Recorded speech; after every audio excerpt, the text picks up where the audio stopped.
دوستو حضرت ابو ہریرہ رضی اللہ تعالیٰ عنہ فرماتے ہیں کہ ایک بابا جی ہمارے نبی پاک صلی اللہ علیہ وآلہ وسلم کی خدمت میں حاضر ہوئے،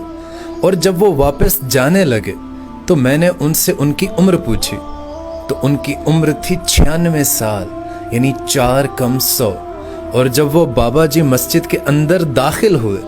تو ان کی یہ جو دریں تھیں یہ سفید ہو کر ان کی آنکھوں پر لٹک رہی تھیں، اور بابا جی نے ایک بڑی چھڑی پکڑی ہوئی تھی اور دونوں ہاتھ پکڑ کے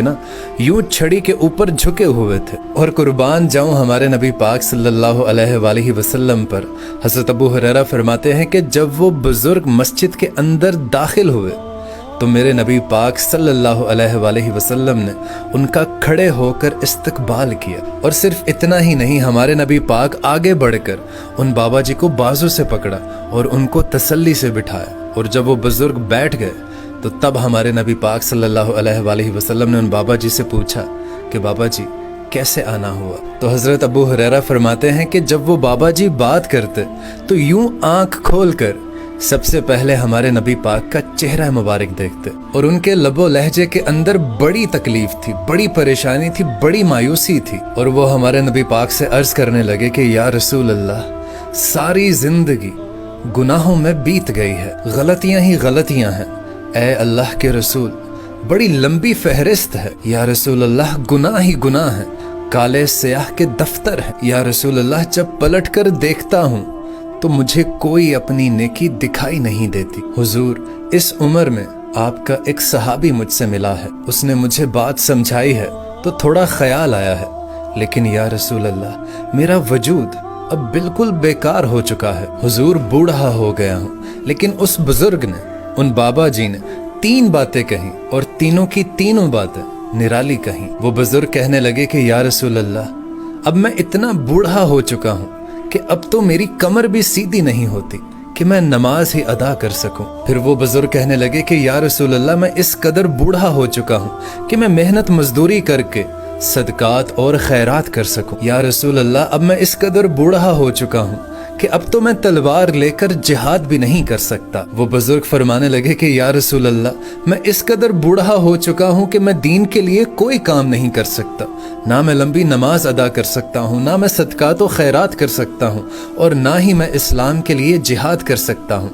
یا رسول اللہ، بالکل بیکار ہو چکا ہوں، میرا وجود بالکل بیکار ہے، اور بیکار وجود کو تو گھر والے بھی برداشت نہیں کرتے۔ میرے اپنے بچے یہ دعا کرتے ہیں کہ ہمارے والد کو پردہ عطا فرما، اور آج یا رسول اللہ میری ساری عمر گزر جانے کے بعد آج میں آپ کے پاس آیا ہوں، آپ مجھے بتائیے کہ کیا مجھ بیکار کو بھی میرا رب قبول کرے گا؟ یا رسول اللہ، اگر آج میں کلمہ پڑھوں تو میں بالکل بیکار ہوں، کسی کام کا نہیں، آپ مجھے بتائیے کہ کیا میرا رب میرا اسلام قبول کرے گا؟ اب حضرت ابو ہریرہ رضی اللہ تعالیٰ عنہ فرماتے ہیں کہ جیسے برسات میں بارش کی جھڑی لگتی ہے، اسی طرح ہمارے نبی پاک صلی اللہ علیہ وآلہ وسلم کی آنکھوں سے جھڑی لگنا شروع ہوئی، اور آپ کی آنسو داڑھی مبارک کو تر کرنے لگے۔ آپ فرماتے ہیں کہ اس دن ہمارے نبی پاک کھل کر روئے، اور ان بزرگوں سے ارشاد فرمانے لگے کہ بزرگوں، اسلام کی خاطر لڑنے والے مجاہدین، جہاد کرنے والے بہت ہیں، اللہ تعالیٰ کو آپ کی تلوار کی حاجت نہیں۔ آپ فرمانے لگے کہ اس کے خزانوں میں کسی چیز کی کوئی کمی نہیں، اللہ تعالیٰ کو آپ کے صدقات اور خیرات کی بھی ضرورت نہیں۔ اور آپ فرمانے لگے کہ اللہ تعالیٰ کی شان میں یہ عبادتیں، یہ نمازیں کوئی اضافہ نہیں کرتی، یہ عبادتیں تو انسان کو ہی مدد کرتی ہیں۔ اور پھر ہمارے نبی پاک نے ان بزرگوں سے ارشاد فرمایا کہ بزرگوں، نہ آپ جہاد کریں، نہ آپ لمبی نمازیں پڑھیں، نہ آپ صدقہ و خیرات کریں، بس آپ صدقے دل سے اسلام کے اندر داخل ہو جائیں، تو اللہ کے رسول کا یہ وعدہ ہے آپ سے کہ اللہ تعالیٰ قیامت کے دن آپ کو بغیر حساب کے